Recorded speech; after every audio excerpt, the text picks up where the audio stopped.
Hey YouTube! Today we'll be learning how to play the A major chord on your guitar. It sounds like this. So the first finger will go on the second fret and on the third string,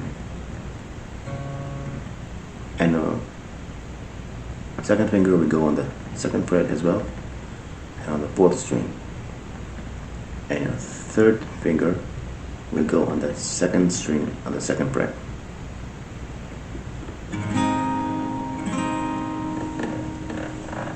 For this chord, you play from the fifth string, fourth string, third string, second string, and the first string. Fifth, fourth, third, second, and first. And the top string will be mute. You don't have to play the first string, the top one. Sorry, the sixth string. Start from the fifth and downwards. Hope you enjoyed this video.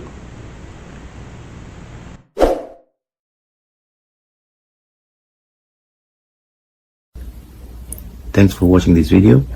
Please don't forget to like and subscribe to this channel to keep updated for future lessons. Thanks for watching.